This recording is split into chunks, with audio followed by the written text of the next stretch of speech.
this is Aliah. Hi, this is Grace. And welcome to episode 1 of Beyond the Pages, Turning Text into Talk and Pages into Perspectives.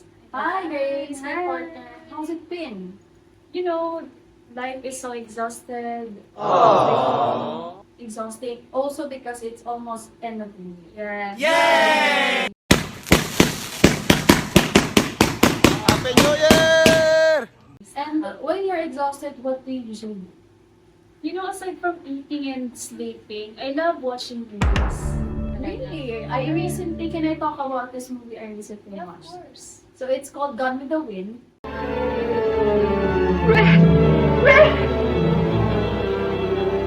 Red! You go! Where shall I go? What shall I do?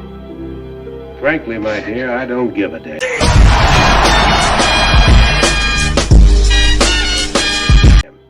It's actually a long watch. I spent 4 hours watching it.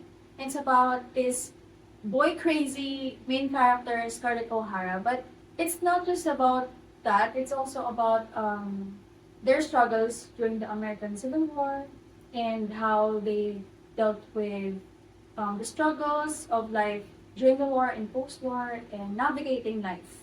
Because life goes on. Yes, life Well, goes it's really on. more. So, Parang hindi halatang favorite mo to Tinapos mo yung 4 hours. yes. I mean, I loved it. I think I want to rewatch it again, even though it will take me another 4 hours.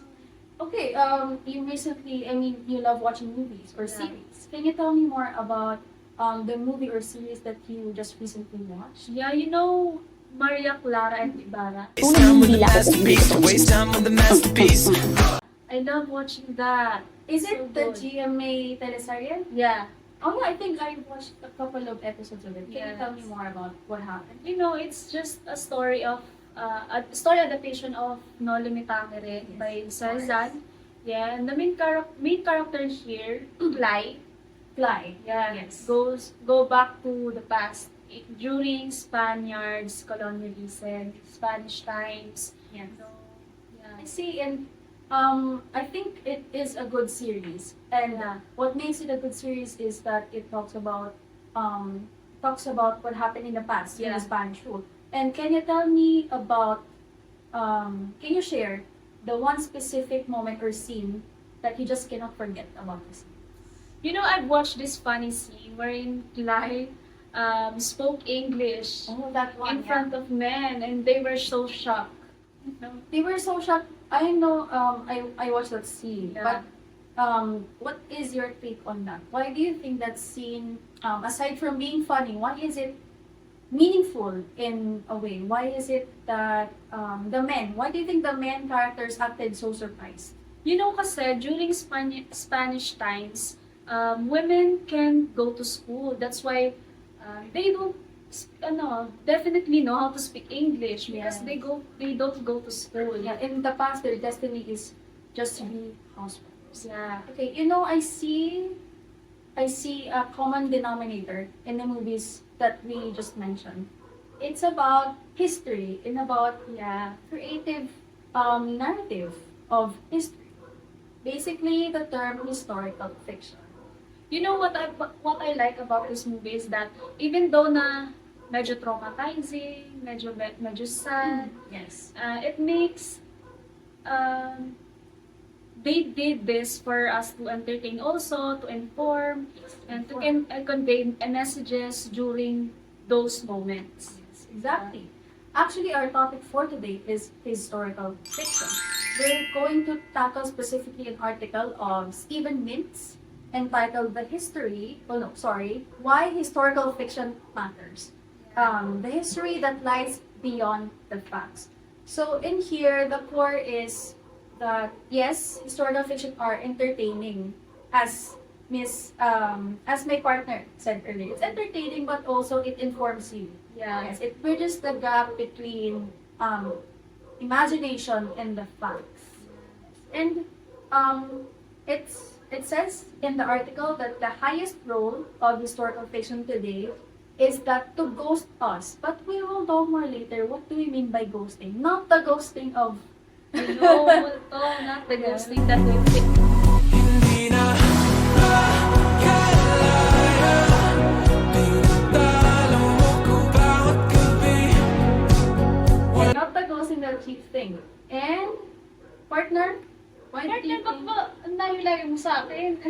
Why do we have Space tayo dito. Why do we have a vacancy here? We will know later. Maybe we have a guest Ayan. or two. We'll know later. We'll be right back. I spent years inside the frame. The sweet girl everyone loved and never wanted to change. I'm not that girl anymore. Now I'm reshaping who I am.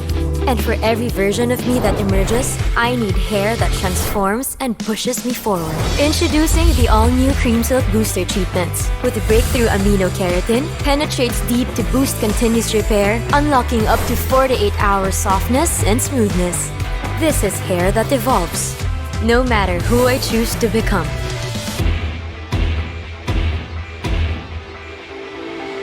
New Cream Silk Repair Booster Treatments.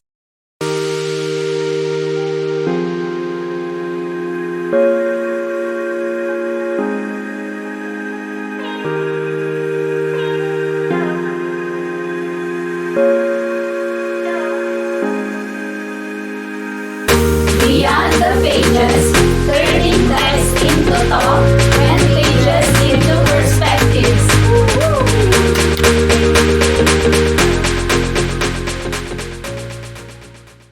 Hi guys! Welcome back to Beyond the Pages. Hi again, partner, and maybe our viewers are wondering why we have someone here.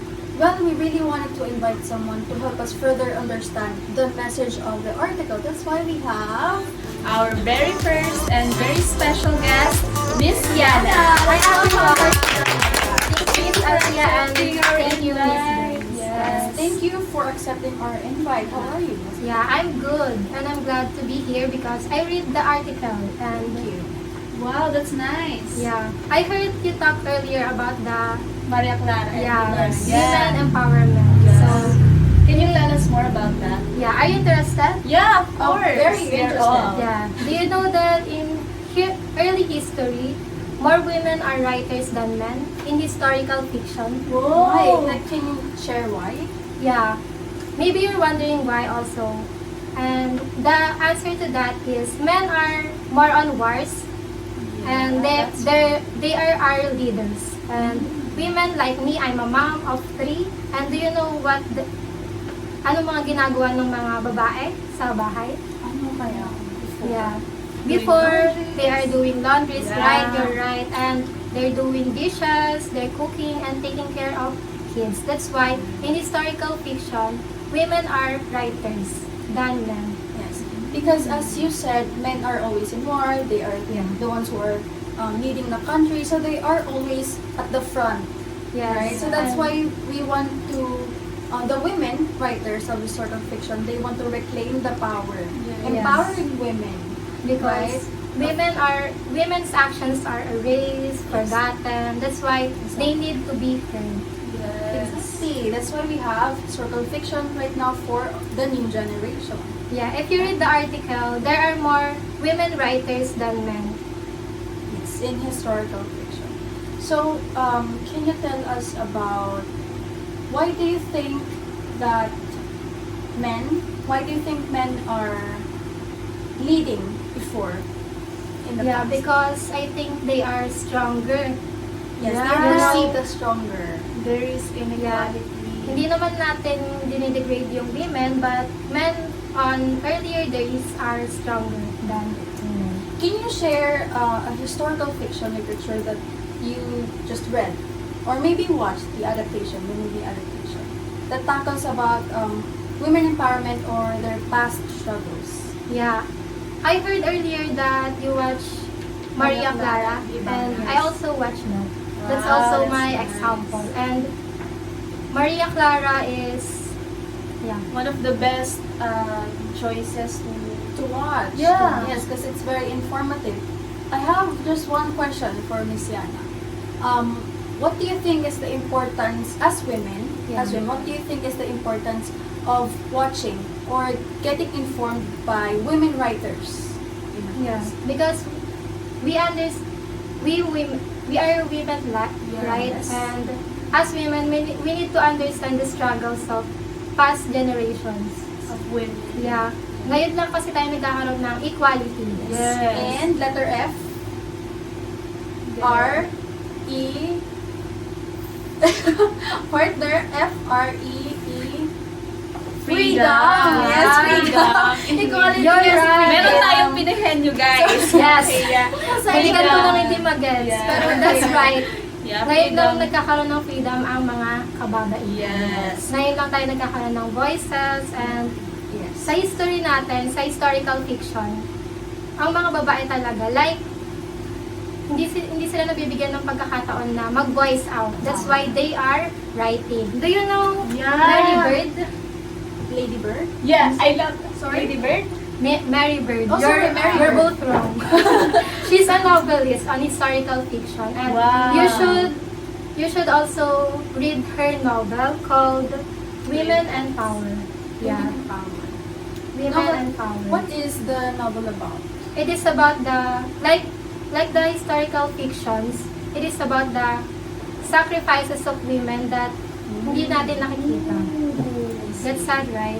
See, so it's so again, as you said earlier, we have to read the novels written by women to know more about their sacrifices Yeah, in the exactly. past, so that we feel or that we don't take their sacrifices for granted, because we just now experience equality and freedom. Yes. Thank you so much for sharing Thank you. I hope you gained more information about women empowerment. about We'll women. be right back.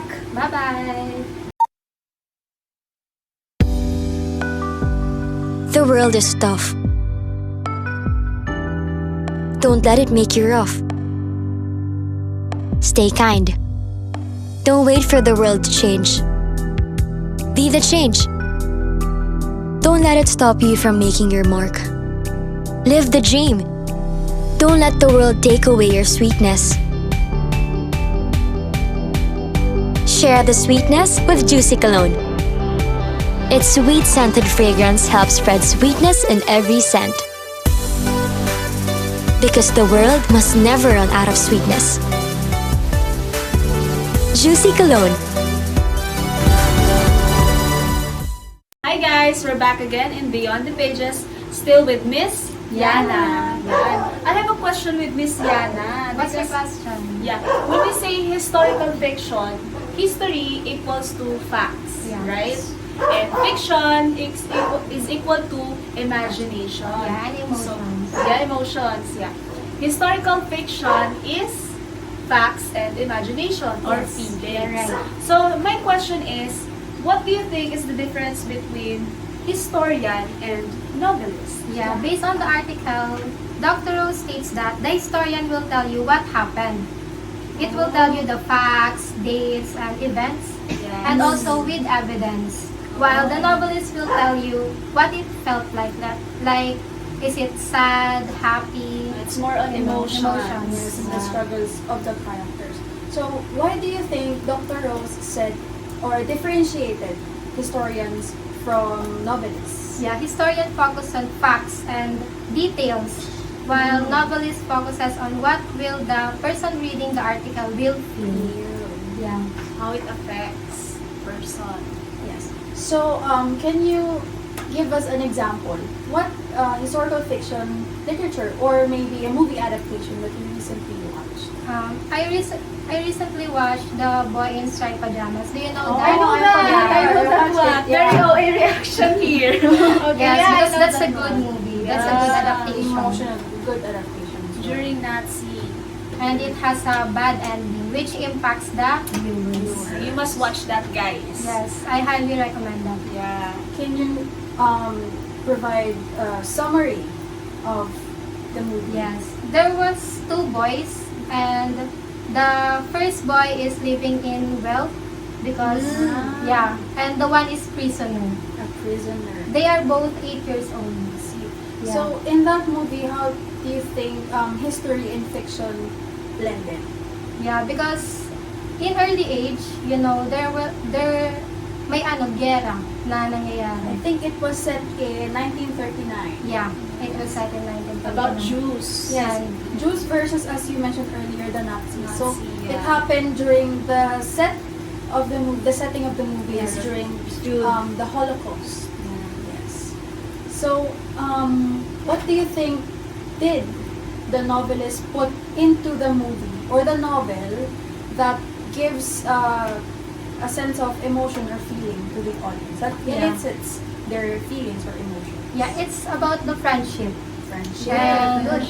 the loyalty of your friend, if he will go with you if you're finding another person that's important to you, because that's what happened in the movie. The boy helped Bruno.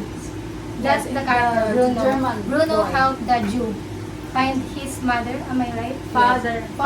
Yeah. He And helped Bruno find, he helped Shmuel find his father. So, partner, you said that you're also familiar with the movie. You watched it. Can you tell us why do you think the movie is effective in capturing the history, the rich history of Holocaust, and also providing again a sense of emotion and creativity in navigating the story during the Holocaust? You know what? You know kasi, di ba, they use friendship and also naging effective siya because they use children. You know, children is very good example when it comes to wars and during that Holocaust, di ba? And I think that's a very big impact sa audience kasi nga, syempre, they are children. yes, So, they are they are innocent. they're innocent and very, may malaking epekto talaga yun sa mga bata. The war. And the war. Yes, and it tells us, well, the movie, it's entertaining, as you said earlier. It's that emotional. movies can be entertaining because of the place in emotion. However, the movie did not reduce or discount what happened in the Holocaust. Yes. Yes, and I like how you focused on the children. Kasi nung nakita ko na at the end, I had a sense that they will be, I think, put under a gas, or inside the gas chamber. Yeah. Parang doon ako yung, That was sad. yeah, pinaka-core siya ng movie. So, thank you for refreshing our mind about the story of The Boy with the Wind. You really helped us. Oh, sorry. The Boy The Boy in the Striped Pajamas. Thank you, and that's all for Miss Yana. You should watch We'll the be movie. right back. Thank you.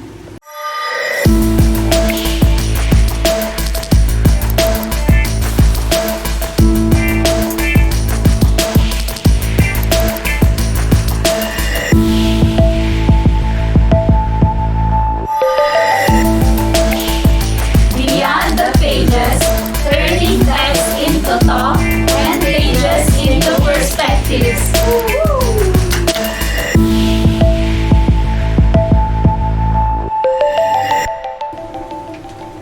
Well, who is this woman in red? We're back again from Beyond the Pages, and we have another guest that will hopefully help us shed some light about the message or what the article is trying to tell us. We have None other than Miss Jas. Jas. Hi, Miss Jas. Hi guys! I'm here now and beyond the page. Yeah. I'm expected. Yes. We're so excited that you were here. And me Thank too. you. Thank you for accepting our invite. Yeah. And I'm sure that you've read the article. Yes. You've read. So Of can you, course, of yes. course. To begin the articles is all about Tom Crewe. Tom Crewe has a book titled The New Life. Very intriguing. And guess what? What? Guess what? It's about the two guys who combining their knowledge or team up together to study our community, which is the LGBT community. Oh, that's very interesting. And then you know guys that our community start from sexual inversions. So we're called like sexual inverts. Yes. Yeah. Yes. But you know guys that LGBT community plus is the same-sex relationship with a guy to guy, female to female. Yes. And Yeah. before, that's very sensitive topic. Yes, Yeah. controversial. Yeah. In the past. So actually, I've heard a thing or two about this novel, The New Life. So it was set in the late Victorian period. It was set in the late. So that's like the historical historical atmosphere of the novel. But can you tell us more about their research? What is it all about? What is it again, the title? The new life. The research, The research, the sexual inversion. Oh, sexual inversion. What is or what have they found? They found About that we same called sex. as homosexual or heterosexual. When we say heterosexual or homosexuals, it's a which is the same-sex marriage, girl to girl or boy to boy, are have love desire to connect or to to Yeah. love. Maybe we can, To make I mean, some- I don't want to censor. History sometimes fades in the background because of censorship. So I want you to actually say the word. Desire to have sexual relationship or sexual Yes. intercourse. So, as you said, you have the desire. So actually, I've read that John Simon, I believe is his last name, is actually a homosexual. While Henry Ellis is not. He's hetero, but he has written researches about defending homosexuals, and that their article actually their research. They are thinkers or reformers. Their research is about how homosexuals That's right. is innate or natural. Yes. Diba? Yung thing is natural. And it's natural because you have the human desire, like the bodily desire to have sexual intercourse with a same-sex person, for example, again, female to female. So, right now, actually, guys, Miss Jas is a trans woman. Yes. We have her here talking about the lives of homosexuals in the past. Well, technically, she is considered heterosexual right now because she's a trans woman. But before, you came out as Biological male. man. You came out as still, gay. As a Yes, gay person. gay. So you were still you considered yourself as a boy. Yes. So can you tell us, it's a sensitive topic, right, partner?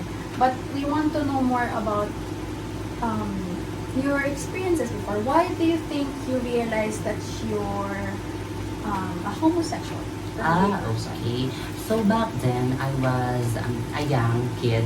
So the discriminations is, Very rampant. yes. And I know that I am part of homosexual, which is the LGBT community, and I'm scared to discriminate or to judge by other people. Ah. Guys, it is we are exclusive in the past, but now we are inclusive. Thank you, thank you. Accepted. Yeah, thank you for reminding me because in their research, actually in the novel, The New Life, right? So they are they're defending the identity of the LGBT or the queer people. So they said in the novel, the characters are fighting whether to express their desire to love a same-sex person or to choose public respect. Yes. Diba? Magtatago ka ba? Will you consider yourself to gain public respect? And I'm sure that you've experienced that Yes. before. Well, thank you for sharing your past, but also how you've evolved Yes. as this beautiful woman that we have here right now. And Thank you. partner, I know maraming nakatulong to sa maraming ating viewers kasi nowadays, syempre, LGBTQ is very accepted na in our society. society. Yes. Yes, and accepted, I hope that we gain, maybe some people will not accept, but at least respect and tolerance and understanding. That's what we want. Thank you, And thank you, Jas. Jas. For Thank that. you. And we will be back. We'll be right back. Huwag kang magmalinis! Nagkulang ba ako sa kusot? Hindi lang! Nakakahiya! Gulat ka? Mag-Tide ka! Meron mang paninilaw sa Tide, agos-linis, patikwelyo at kilikili. Ang puti! Tide, agos-linis, laban sa paninilaw.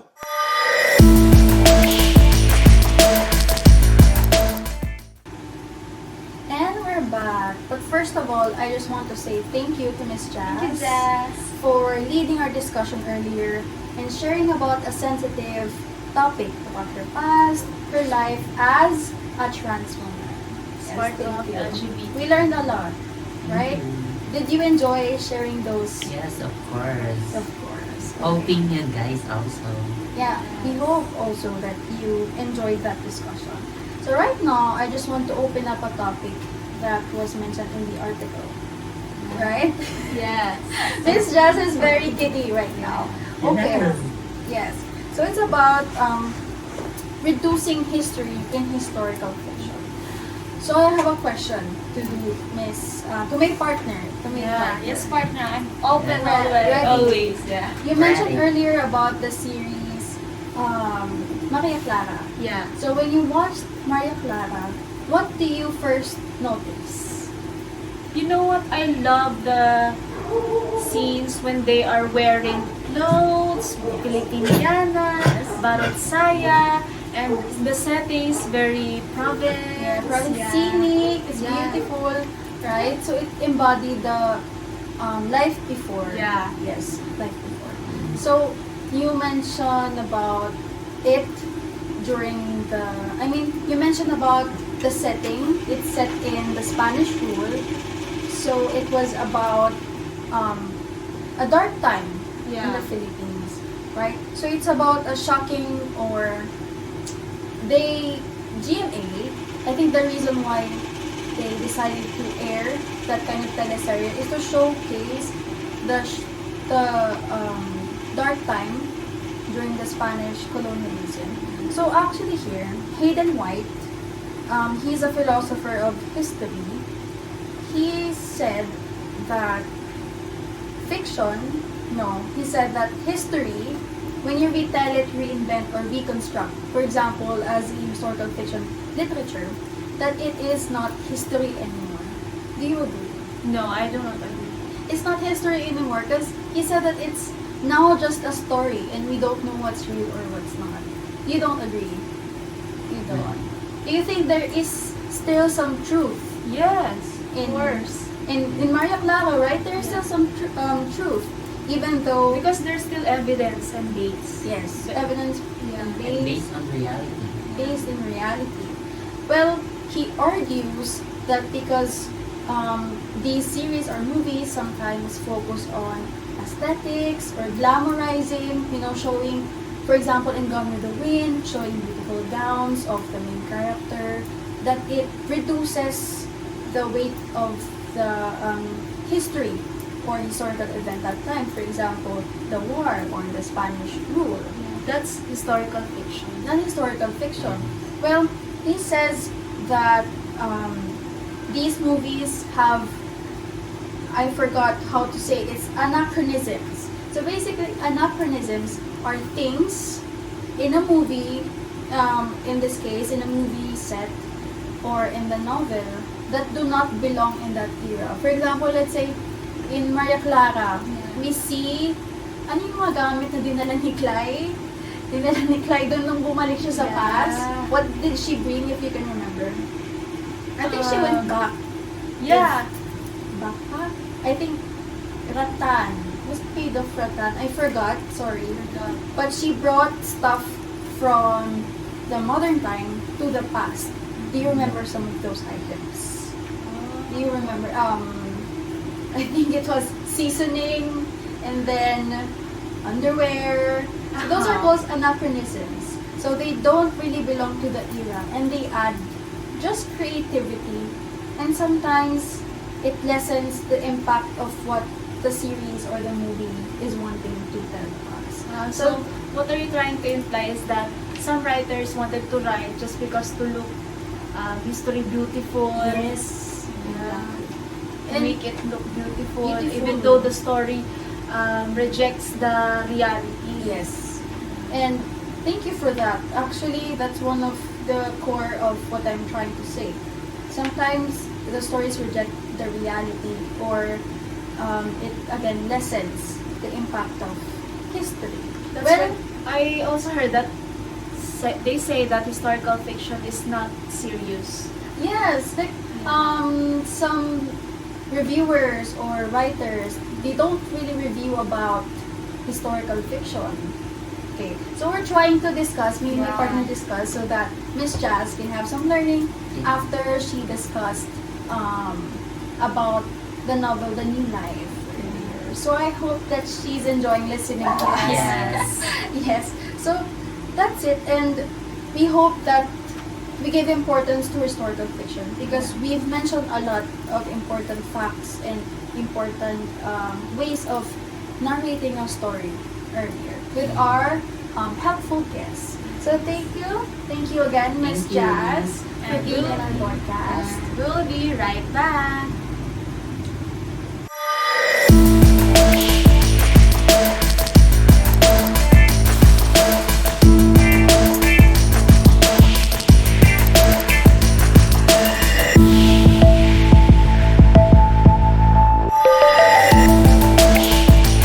Beyond the pages, turning text into thought and pages into perspectives.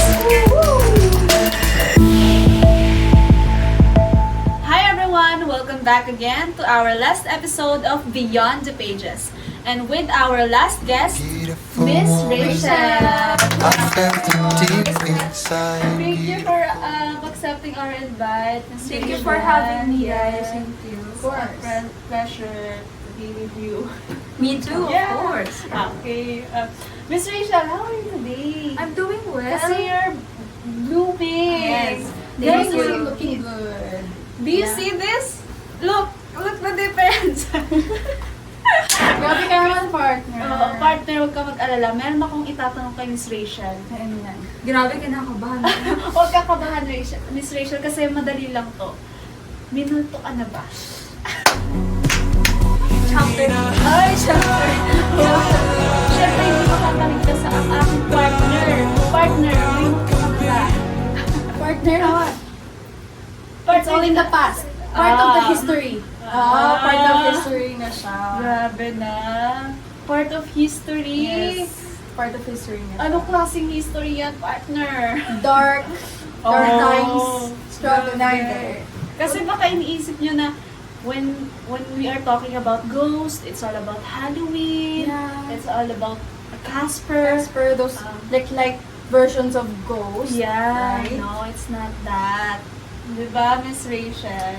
You know, guys, I have other version of Ghost. Intriguing. And this is actually based on the article that was sent to me.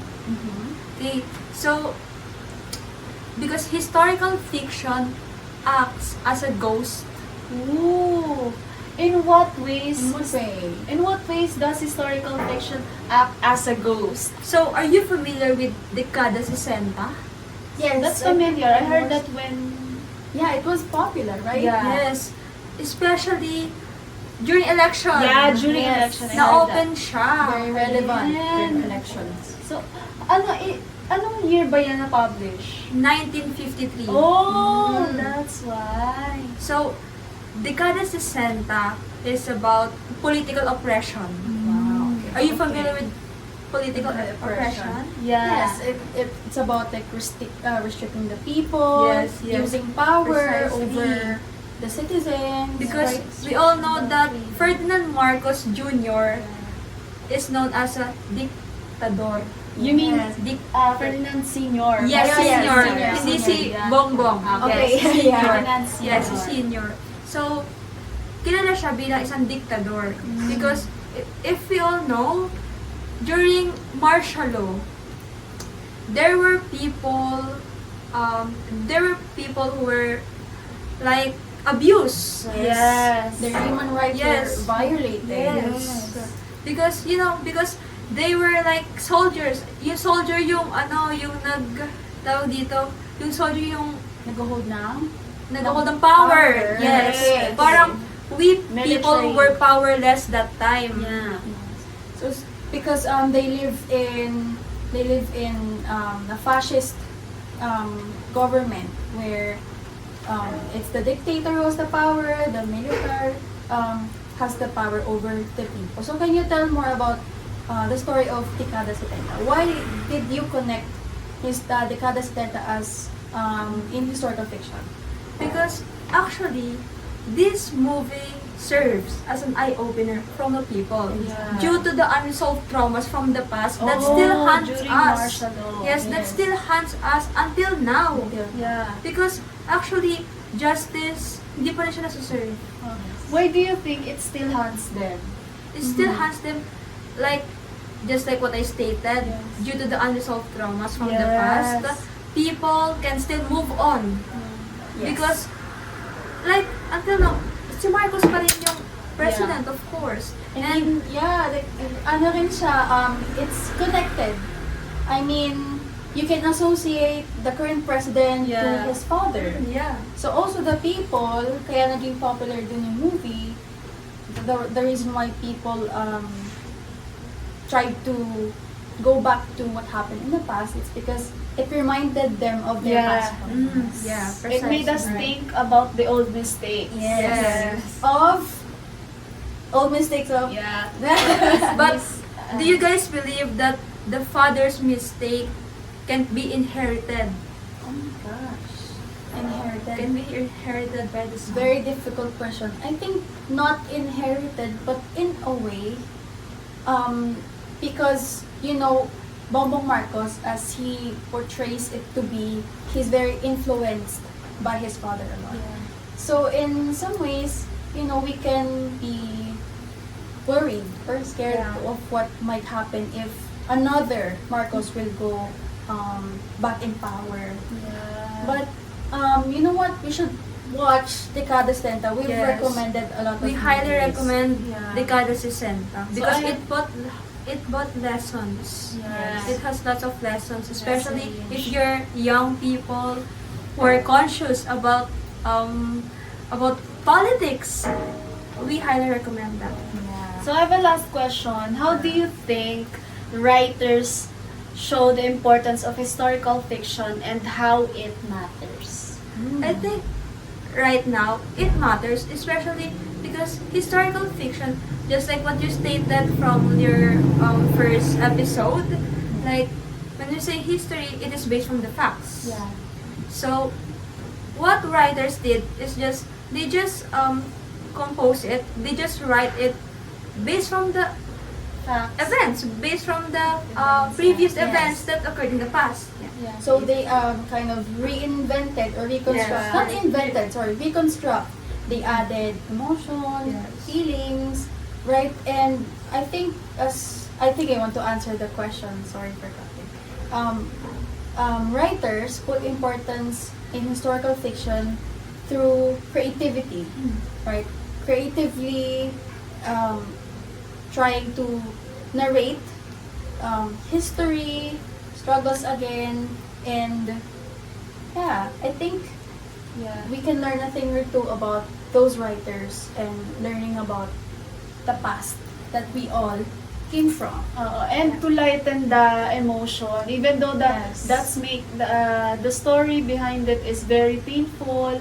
Historical fiction helps also to lighten the stories. So, thank you, partner, and thank you, Miss Rachel. I think we can talk about that more later. Yes. We'll be right back. Bye! New Enervon C+! Now powered with zinc, B-complex, vitamin C, and E. Dili lang better, all new, best ever Enervon! Enervon C+! Woo! Unilab yan. Okay, so going back to your question, partner, how did the writers put importance to historical fiction? Can you try to share your insight on one topic? Yeah. Kasi like what I said nga, di ba? Kasi nga it gives people comforting than history. Because historical fiction, it adds emotion, feelings. It makes an audience feel at ease, feel lighter to what happened. Yeah. Right. They feel lighter, but also we do not discount or reduce the weight of that dark or that historical event. But just balance it out and put that immerses the audience. So when you watch, talking about being immersed to the movie or the series or the novel that we read or that we watch, how did you feel, or what did you feel when you watched Dekada Segunda? Actually, mixed emotions. Because at first, you can see that the movie is going well. Like, they were so happy. But over time, you can see that people were protesting. Yes. People were protesting against Marcos Jr. because of what he declared, right? And that was very, of course, sad, like also. painful. Kind of That was in a way. painful to watch. Yeah, Because painful to watch. people, you can see the people were abused Yes. by the soldiers. So see, our guest here, Miss Rachel, is immersed in the story and feels remorse to the characters. And also, we realize what the people, our forebears, or our ancestors, have done in the past. Like, these types of novels and movies, they try to teach us about their decisions, why did they decide to do that, how they might have felt during those times. Like in Maria Clara as well. As you said, Cly, as you mentioned before, she felt that women are not that empowered. So as the character, we learned also, she tried to display contemporary value as what we also value today. Kasi ano rin si Cly, kumbaga ka-generation din natin. So, she represented what we might have done if bumalik din tayo sa past. Like that. So, importance of historical fiction. It brings you to the past while immersing you. Because as Tim Weed said, if I want to watch movie or historical fiction, I want to be immersed. I want to know about the atmosphere in the past and put myself kind of in their shoes. And also the importance of, siguro the purpose of historical fiction is also to entertain people, not just to be serious, too serious. Yes. We want, purpose of it talaga is to entertain, not just entertain, but also to convey message from the past, diba? Without, And most importantly, to educate us. Yeah. To Yes. educate us readers. Yes. I think medyo ano kami, ako kasi I always talk about facts, struggles, experience, paulit-ulit talking about the events like that. As, let's say, as historian, I look more into historians. Pero si partner always talking about emotion, healing. I'm novelist type Novelist, person, siguro. So parang pag pinag-combine mo kami, historical fiction historical talaga tayo. fiction. Upper target part of